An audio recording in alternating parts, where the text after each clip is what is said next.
नमस्कार दोस्तों, आज के इस वीडियो में हम आपके लिए लेकर आए हैं भाद्रपद मास के कृष्ण पक्ष की संकट चतुर्थी पर गणेश जी की कथा। तो सुनिए। एक समय की बात है कि गणेश जी भगवान पृथ्वी लोक पर यात्रा के लिए निकले। वे एक सेठ के खेत से गुजर रहे थे। वहाँ पर उनका पैर तिल की पूली पर पड़ा तो उसमें से 12 तिल झड़ गए। कहा जाता है कि किसी का भी तिल का मूल्य अधूरा नहीं रखना चाहिए, उसे चुका देना चाहिए। ऐसा सोचकर गणेश जी भगवान सेठ के घर जाकर पहुँचे और बोले कि मेरे से ऐसे ऐसे तुम्हारे खेत की तिल की पूली से 12 तिल झड़ गए, तो मैं तुम्हारे यहाँ 12 महीने सेवक का कार्य करके तिलों का मूल्य चुकाने आया हूँ। सेठ जी ने कहा, ठीक है। ऐसा कहकर वह वहाँ काम करने लग गए। एक दिन सेठ जी ने सेठानी से कहा, सेठानी जी, मैं तीर्थ यात्रा कर आऊँ। अब तो गणेशा भी यहीं रहता है तो कोई समस्या भी नहीं होगी। सेठानी ने कहा, ठीक है। ऐसा सुनकर सेठ जी तीर्थ यात्रा के लिए निकल लिए। एक दिन सेठानी जी ने गणेश जी से कहा, गणेशा, कल कोई काम नहीं है तो तू कल छुट्टी कर लेना। और वह पकवान बनाकर अपने दोस्त को निमंत्रण दे देती है। परंतु गणेश जी तो सब जानते थे।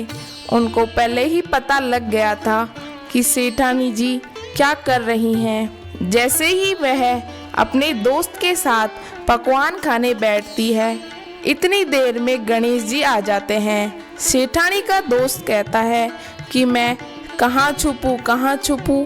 सेठानी बोलती है, गेट के पीछे छिप जा। फिर गणेश जी से पूछती है कि गणेशा, मैंने तुम्हें मना किया था, फिर तू कैसे आया? गणेश जी बोले, सेठानी जी, मैंने सोचा सेठ जी तीर्थ यात्रा करके आएंगे, कुछ धर्म वरम करेंगे तो मकान की साफ सफाई तो कर आऊं, इसलिए मैं आ गया। सेठानी ने कहा, ठीक है, कर ले। अब वो तो गणेश जी थे, उनको सब पता था, तो उन्होंने सब जगह इसी तरीके से सफाई की और गेट के पीछे आकर उन सेठानी के दोस्त की बढ़िया तरीके से धुलाई की। उस दिन वो बचकर निकल गए। फिर उसी प्रकार सेठ जी के घर यहाँ गणेशा काम करते रहे। फिर पुनः सेठानी ने कहा कि गणेशा, कल कोई काम नहीं है तो तू कल की छुट्टी कर ले। फिर भी गणेश जी तो सब जानते ही थे। उन्होंने कहा, ठीक है सेठानी जी। अब उसी तरीके से सेठानी ने पकवान बनाए और अपने दोस्त को बुलाकर जैसे ही खाने बैठी, गणेशा फिर आ गया। सेठानी ने कहा कि गणेशा, तू क्यों आया? इतने में उनका दोस्त बोला कि कहाँ छुपूं। सेठानी ने कहा, गेहूं की बोरी में छिप जा। अब गणेश जी ने कहा, सेठानी जी, मैंने सोचा सेठ जी आएंगे, धर्म करेंगे, तो मैंने तो पीसना तो किया ही नहीं, तो मैं गेहूं साफ करने आ गया।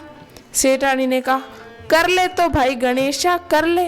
अब गणेश जी को सब पता था। उसने उस बोरी में ही उसके सेठानी के दोस्त की धुलाई कर दी। अब वो किसी तरीके से वहां से बचकर निकल लिए। फिर उसी तरीके से सेठानी के यहाँ काम करते रहे। पुनः सेठानी ने कहा एक दिन, गणेशा, कल तो कोई भी काम नहीं है तो तू कल मत ही आना, कल की छुट्टी कर ले। गणेश जी ने कहा, ठीक है सेठानी, कल मैं नहीं आऊँगा। अब उसी तरीके से सेठानी जी ने पकवान बनाए, अपने दोस्त को बुलाया। जैसे ही खाने बैठी, इतने में गणेश जी आ गए। उनके दोस्त ने कहा, कहाँ छिपूं? सेठानी जी बोली, बिस्तरों में जाके छिप जा। अब गणेश जी से पूछा, गणेशा, तुझे मना किया था ना, फिर तू क्यों आया?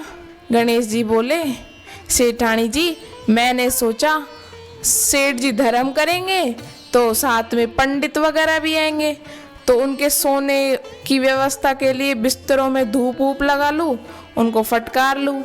अब गणेश जी को तो सब ही पता था। वो उन्हीं बिस्तरों में जाकर उसकी जोरदार वाली धुलाई कर दी। अब वो उस दिन भी वहां से कैसे तैसे भाग निकला। इतने में सेठ जी ही आ गए और वो आए, उन्होंने धर्म किया बढ़िया तरीके से। फिर वो सेठानी का दोस्त भी उसमें जीमने के लिए आया।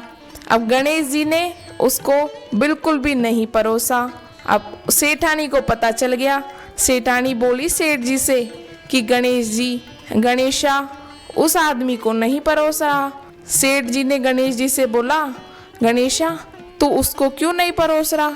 गणेश जी ने बोला, सेठ जी देखना आपके सामने ही मना करेगा। अब गणेश जी उसके पास जाकर बोले कि तू वही आदमी है ना जो पहले पकवान खाने आया था, उसने मना कर दिया। फिर गणेश जी बोला, देख लो सेठ जी मना कर रहा है। इस तरीके से उसको बिल्कुल ही नहीं परोसा। सेठानी जी समझ गई। सेठानी ने धीरे से उसकी कांख के नीचे 2 पुए रख दिए। अब गणेश जी को तो सब ही पता था। गणेश जी बोले कि जो इस गेट में से घुसा है वो दूसरे गेट में से होकर निकले और ऊपर हाथ करके राधे राधे बोलते निकले। अब सब जैसे ही राधे राधे करने लगे तो वो उसका हाथ ऊपर हो गया, वो 2 पुए भी गिर गए। आखिरकार इस प्रकार वह भूखा ही रह गया। इस प्रकार गणेश जी के 12 माह भी पूर्ण हो गए और गणेश जी ने तिलों का मूल्य भी चुका दिया। इस कहानी से हमें यह शिक्षा मिलती है कि जब भी कोई भी शुभ कार्य किया जाए, कुछ भी घर में बनाया जाए, सर्वप्रथम गणेश जी को भोग लगाया जाए, तत्पश्चात ही हमें कुछ ग्रहण करना चाहिए। हे गणेश जी भगवान, कथा कहते सुनते और हुकार भरने वाले सभी पर अपनी कृपा बनाए रखना। जय गणेश जी।